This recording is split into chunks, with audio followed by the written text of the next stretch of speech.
Paul wasn't at today's get-together. Where was he?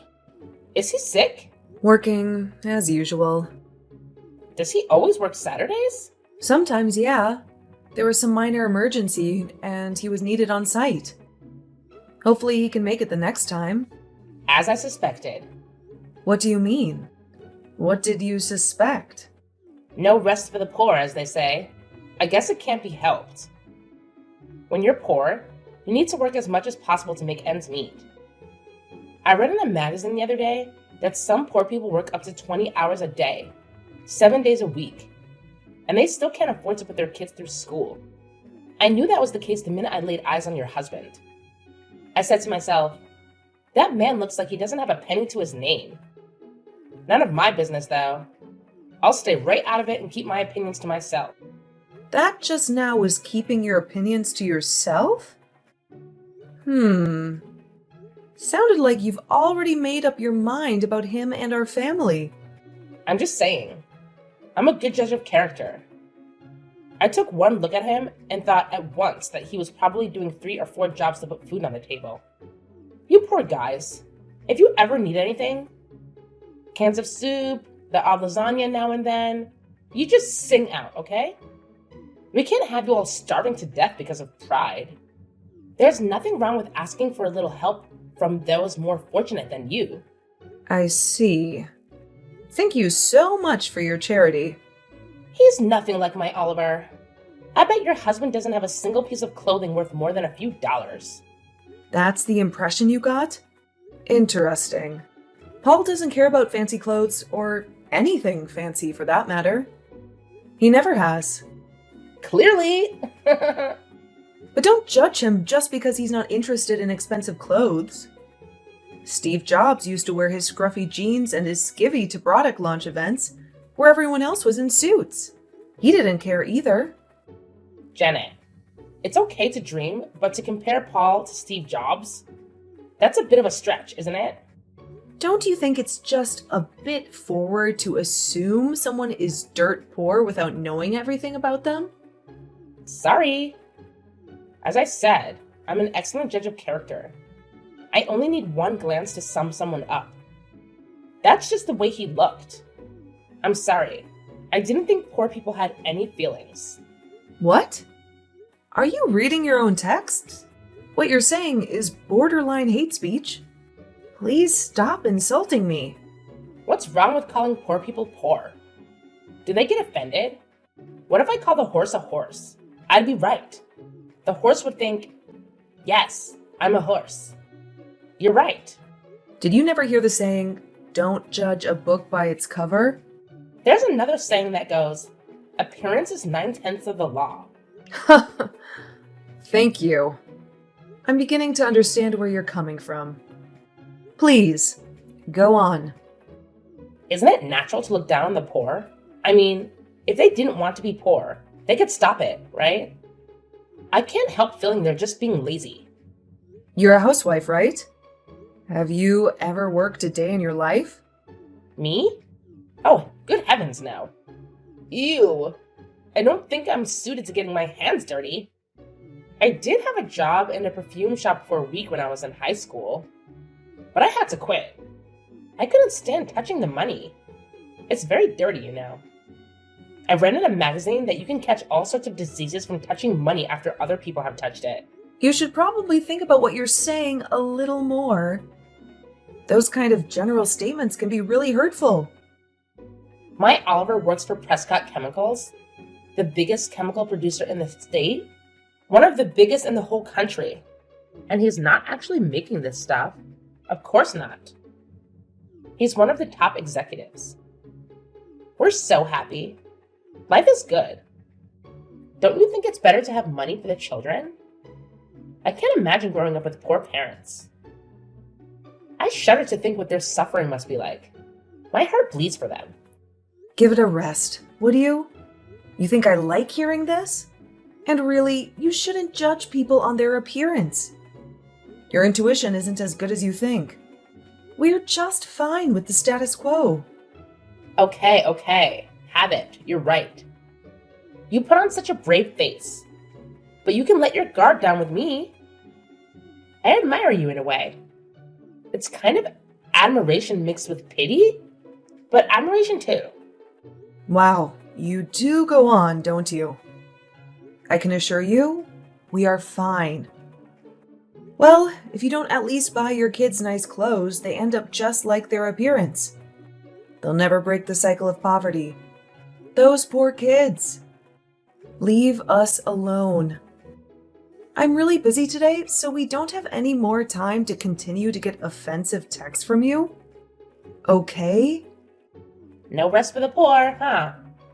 Okay, bye.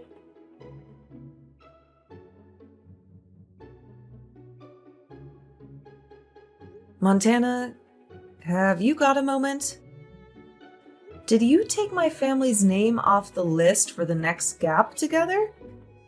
Why did you do that? Oh, I didn't think you'd be able to make it. What? Well, you guys are struggling to get by, so I just assumed the fee we collect from each family would be a bit much for you guys. I didn't want you to have to break the bank to come. That money would probably be better off spent on the kids, wouldn't it? I thought I'd spare you the shame and embarrassment of having to tell the others the reason why you couldn't make it. And don't worry, your secret is safe with me. If anyone asked, I'll just say that one of your kids has the flu, something like that. You should be thanking me for looking out for you. I've got your back, Janet. And I mean what I say about you guys asking for help. We're always ready to lend a hand to the less blessed in our community. What are you talking about? Don't just go assuming things without even asking, okay? Our mothers have asked me why you would do such a thing. Well, I just don't like poor people. I want to help you realize that it doesn't have to be this way. I said we'd help you if you needed it. But it's more to help you realize the situation you're in and help push you into action. I don't like the poor. They bring me down every time I see them. By some miracle, you've managed to make your way into our group.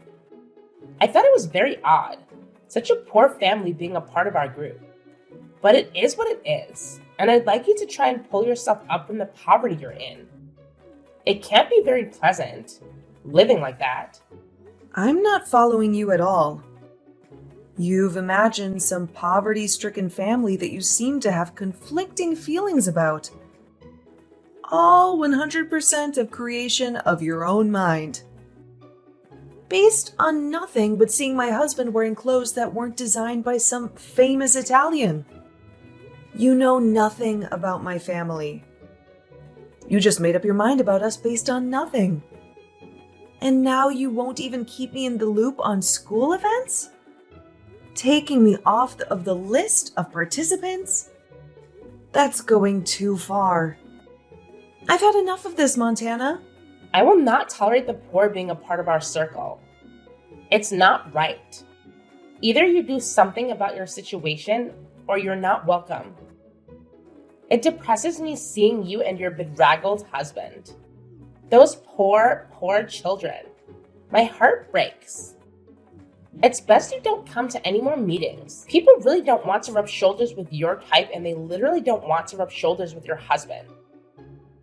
Our designer clothes might get dirt on them. That's enough. You don't have a shred of common decency in you. All this acting like you want to help, and then the next text you send is a direct attack on my family and your preconceived notions of how we live our lives. I could say the same about you. You could? How so? You're dirt poor, and yet you think you have the right to join our group. That's not how it works, Janet. You're being very presumptuous to think we would welcome someone of your low status into our group. Some of the families in our circle are practically local royalty. Have you ever seen the kind of cars the children are dropped off in? I still have no idea how you managed to send your children to our school. It's a total mystery. Is there some kind of outreach program? A secret scholarship for the poor that I'm not aware of? That really is enough. Your lack of grace and compassion is mind-blowing. How did you become such a snob? Mind-blowing? I think you'll find my way of thinking is the majority. I have the support of all the other mothers in the group. You're the lone wolf. Need I remind you that my husband is an executive at one of the biggest companies in the state? I did tell you that, didn't I? Your husband's job has absolutely nothing to do with how you treat other people. I think you'll find it does. We're the elite of the city. We have the right to exclude those who don't live up to the high standards expected of members of our group. What does your husband's job have to do with you having no common sense or decency? I'm failing to see the connection. What right do you have to say anything? Your husband works part-time at a 7-Eleven, right? That's the way he looks. He's the vice president of the company your husband works for. He's your husband's direct superior. Oh, really? That's a good one. Oh, Janet, that kills me. You really are in a terrible situation, aren't you? Poor and not all that right. I guess it's just a vicious cycle. The poor and the uneducated are doomed to be that way forever. It's just so sad. The poor have decided that that's the way the world works and they accept it. But don't you feel an obligation to do better for the children? It's not their fault they were born into a poor, stupid, and lazy family, is it? They are innocent. But I suppose poor parents raise children to be poor adults, and it just continues. Endlessly. Do you ever stop harassing people? Who gave you the right to talk to people like that? I'll say it again. My husband is the vice president of Prescott Chemicals. He's your husband's boss. What? Yeah, right. It's a family business.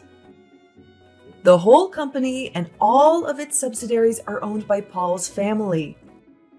Did you ever ask what my family name is? I've seen it written on school lists before, but it's a common enough name. There are 2 or 3 other Prescott families that are in the school. Nothing out of the ordinary. And those families are rich. The kids are dropped off in McLarens and Bugattis. Those 2 or 3 families are all part of the same Prescott family.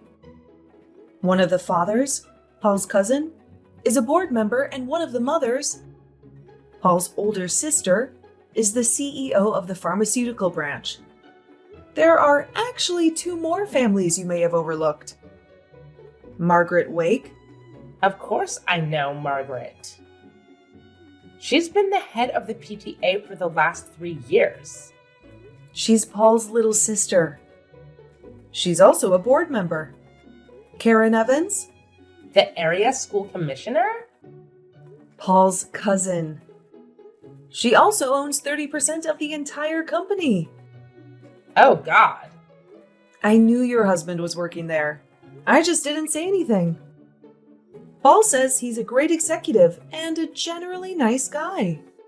I didn't want to cause any problems between our husbands when they seem to have a genuinely good working relationship. No need to burden them with such trivial nonsense. But you've gone too far, Montana. Your prejudice has made you into a nasty, toxic person. You're lying. You aren't serious, are you? You're just making this up out of spite. Right? I'm not making up any of it. Until now, I didn't see the need to make this information public.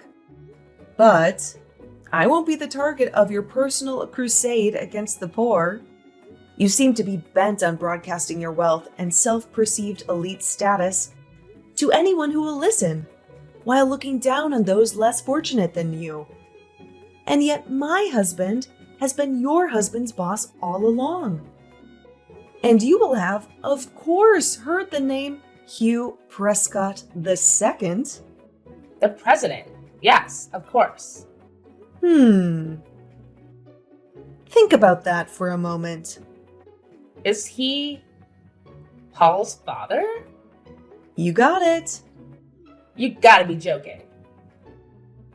This is just your last-ditch attempt to salvage some dignity, right? I'm dead serious. I'm actually surprised you haven't heard all of this before from some of the other mothers. Most of them know about my family. Well, why am I the only one who didn't know? It's very amusing to watch, actually. Whenever you badmouth my husband and my family at meetings, the other mothers all stare awkwardly at the floor. At first, it was baffling as to why you didn't notice. But now I can clearly see that you're so stuck up and established that you are incapable of noticing anything that happens around you. It's like you're in a little bubble. All you can hear is your own voice. I didn't know. Why didn't anyone tell me? You only moved to the city last year, right? I guess you just didn't ask enough questions. Didn't care about others? You'll have to ask yourself that one. But you took one look at my husband and decided he was poor. Didn't care for the children, and we were doomed to live our lives in poverty. You badmouth me and my family without knowing anything at all. I haven't ever told Paul about how degrading you've been to me and my family, but this time, I can't keep my mouth shut. I can't let you get away with this. No. Wait a minute, Janet. Don't do that. That's not a good idea. We don't need to get the husbands involved. We can sort this out. Just you and me. This can't have any effect on my husband. He hasn't done anything wrong. This is between you and me, right?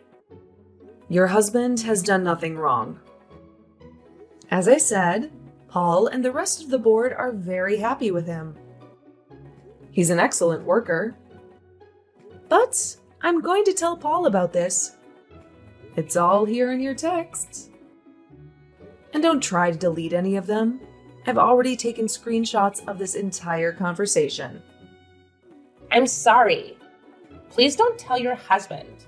It'll open up a whole can of worms. Please, let's just talk about it. You and me. What do you say, Janet? Can a girl get a second chance? But it isn't just me, is it? There are other mothers who avoid you at all costs. What other things have you done to make people stay out of your way? People avoid me? Absolutely. And you haven't even noticed? Most other mothers don't want to be in the same room as you. You're living in a dream world where you can only hear your own voice. Nobody wants to be anywhere near you. Have you really not noticed that people say as little as possible? That everyone has an excuse to leave when they have to talk to you? I did think that the children in this town do get fever more than other places. Why do people avoid me? I'm nice to everyone. I'm always organizing school events. I thought I was popular. I'm wealthy, dress well. What's not to like? Just being rich doesn't automatically make you popular. Why would you think that? Most of the families that have children that are in school are wealthy. It's a level playing field, and yet you seem to think you're at the top. What makes you think you're better than everyone else? Or is it some insecurity that makes you want to assert dominance over those less fortunate? You thought my family was poor, so you focused all your attention on me. Did it make you feel better to be so patronizing? Oh, and Montana? Just one more thing before I let you go. What else could there be? I know you've been seeing the third grade teacher, Mr. McCarthy. What? What are you talking about? There are witnesses and photos. That's an outright lie. Oh, really? They've been shared amongst the mothers group. Everyone's seen them.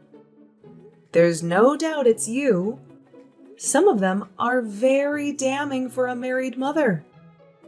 They could be extremely problematic should they fall into the wrong hands. If someone should, I don't know, forward them to your husband? Everyone has seen them. Yep, every single mother in the 3rd grade. So, should someone with a grudge against you choose to get a little revenge, well, it would be very easy, wouldn't it? I'm not saying I'd do such a thing, but who's to say another mother wouldn't do it?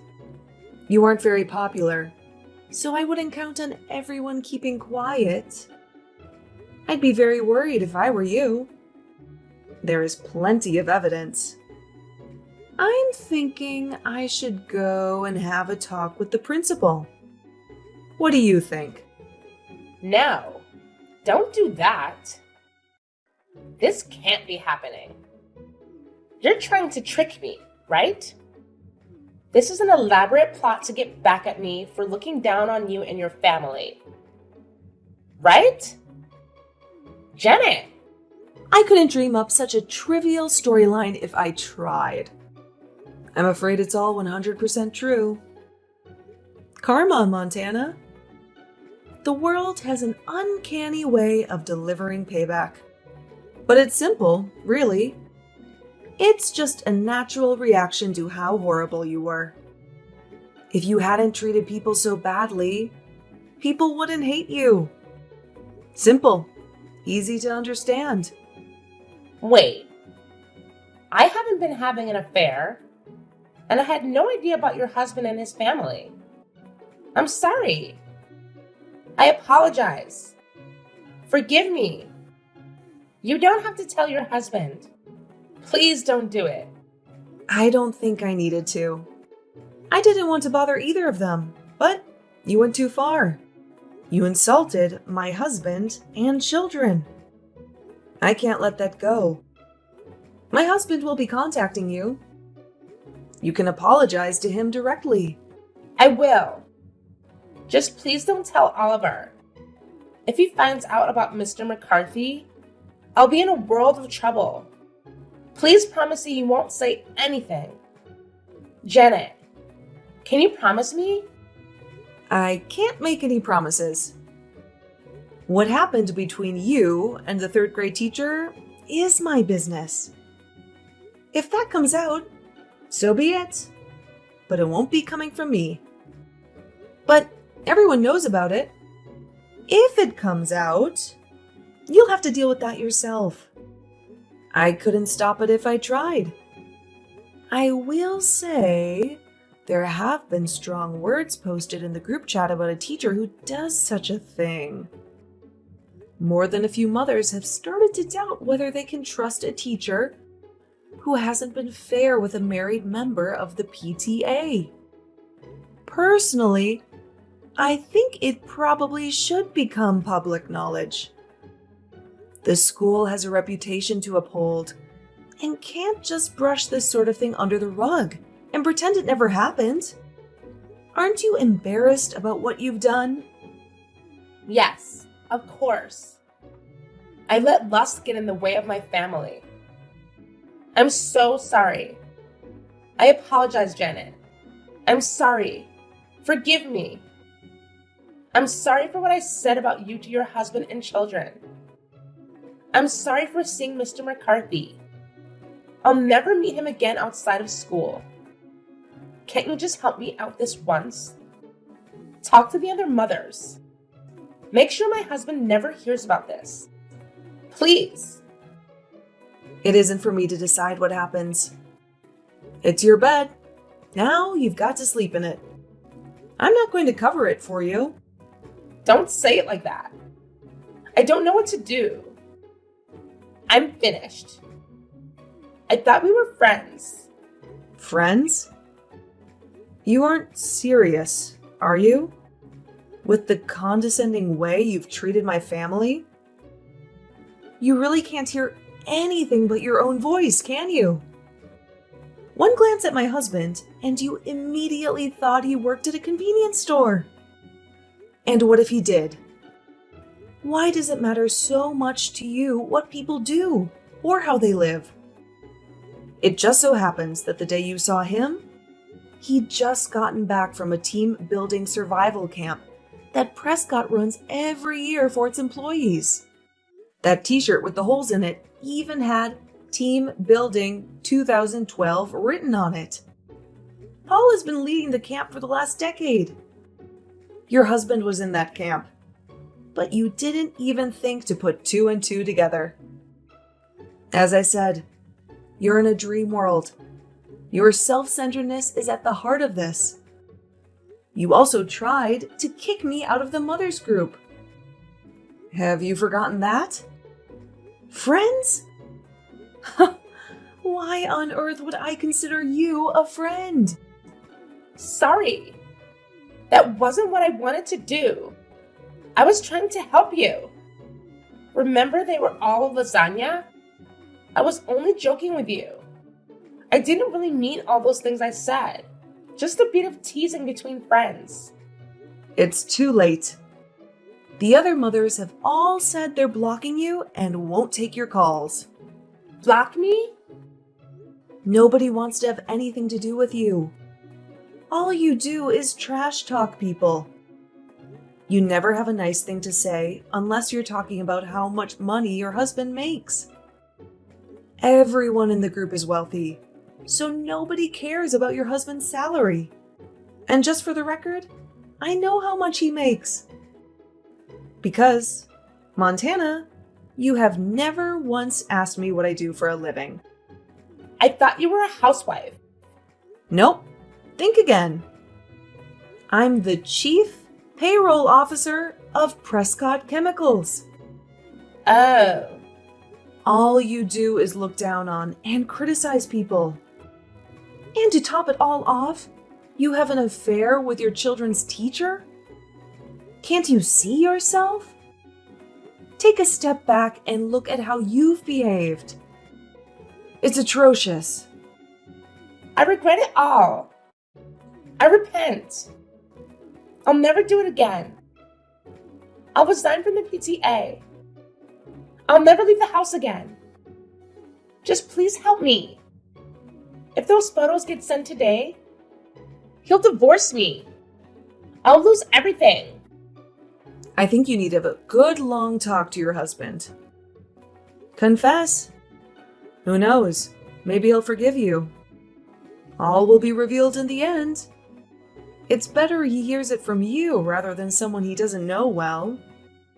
We are going to tell the principal, though. Stop them, Janet. Don't go to the principal. I'm done with Mr. McCarthy. I'll finish it right now. I'll text him. Don't make this worse than it already is.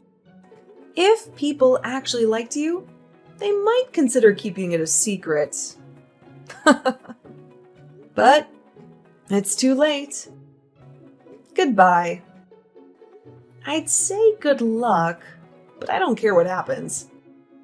I'm blocking you in 3, 2, 1.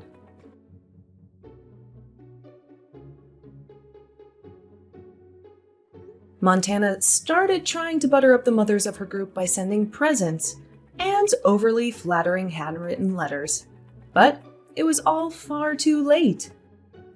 Because Prescott Chemicals and all of its subsidiaries were full of Paul's family members, the group soon found out that Isla's husband was just a regular chemical factory worker and not a high-ranking executive after all. And, as icing on the cake, her husband found out about her affair with the 3rd grade teacher and filed for divorce. This whole story ended with her being kicked out of the house and losing custody of her children. Her extreme selfishness and prejudice to others came back to bite her. It really is true what they say. What goes around, comes around.